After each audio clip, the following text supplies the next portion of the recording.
Assalamu alaikum. If you want to watch new videos on our channel, then subscribe our channel and don't forget to press the bell icon.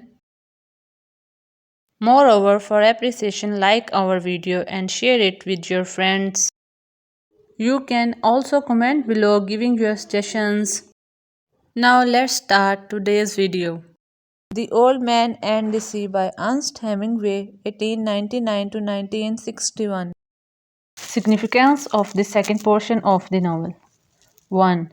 The old man looked for, hooked, struggled with, and killed the marlin bravely. He showed his remarkable decision making power, determination, patience, self confidence, and supreme willpower. 2.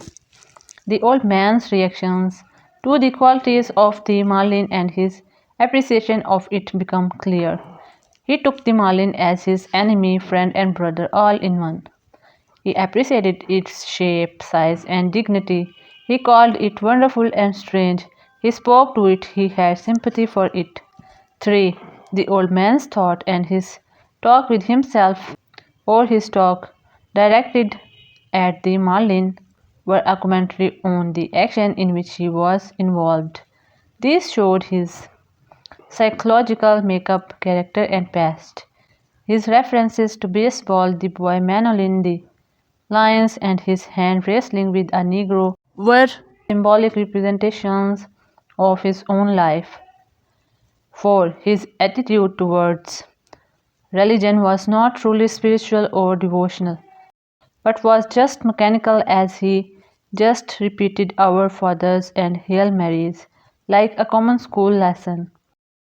The old man's attitude towards the lower creatures became clear. He loved birds, beasts, and fishes, except for some fishes, that is, the Portuguese man of war and the scavenger shark.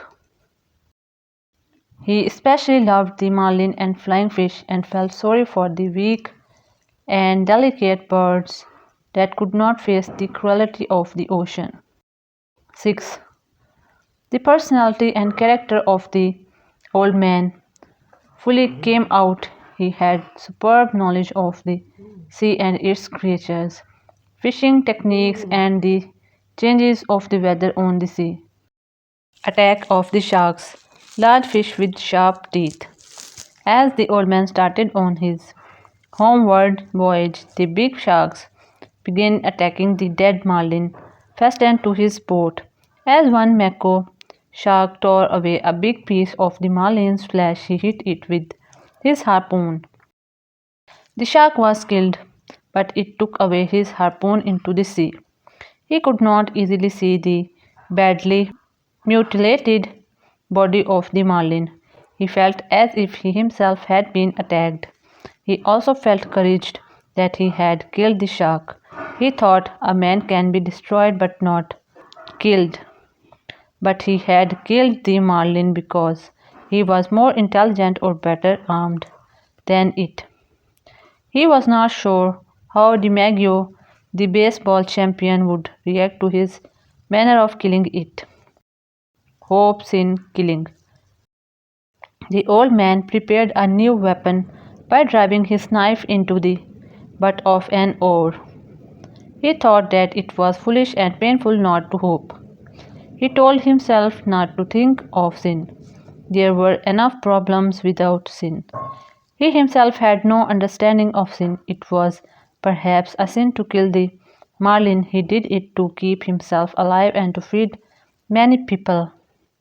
But then, everything was a sin. Therefore, it was better not to think about sin and let those who were paid for it, that is, church people, think about it. He thought that he was born to be a fisherman as the fish was born to be a fish. The father of the great DiMaggio, the baseball champion, was a fisherman. He thought he had killed the marlin for pride. Then, if he still loved it, it was not a sin to kill it. He said aloud, "You think so much, old man." The old man continued, thinking philosophically that he had killed the shark in self-defense, and then everything killed everything else in some way. Fishing killed him exactly as it kept him alive. The boy too kept him alive. The old man pulled a piece of meat from the marlin, ate it and noted its scent that was attracting other sharks. He felt that a very bad time was coming. Killed 3 more sharks. When the old man saw 2 more sharks approaching, he said aloud, it was a noise that a man might make when a nail is driven through his hands and into the wood." The sharks tore away a quarter of the meat of the marlin. He killed them after a struggle. He felt greatly upset now and regretted having killed the marlin and having gone too far out into the sea. Then he killed a third attacking shark, in which his knife blade got broken. Now he had only a gaff, club or stick with an iron hook for landing fish. He felt that the sharks had bitten him. He was tired inside and felt was too old to face them. But he said, "I will fight them until I die." Half marlin destroyed. The old man drove away 2 more sharks by hitting them hard with his club. He did not want to look at the marlin now, as half of it had been destroyed. He was approaching Havana, Cuba at this evening time. He thought of older fishermen and the boy who might be worried about him. He addressed the marlin in love. "Half fish, fish that you were, I am sorry that I went too far out. I ruined us both." Luck. The old man was determined to fight more sharks in the night. He began talking to himself about luck. He violated it when he went too far out into the sea. He hoped to have some good luck and thought of buying it. But how could he buy it when he did not have a harpoon, full knife, and healthy body even? Last attacks of the sharks. At about midnight, when the lights of the city were visible, big groups of sharks attacked the marlin. The old man beat them with his club to no purpose, and in the end of the club was gone too.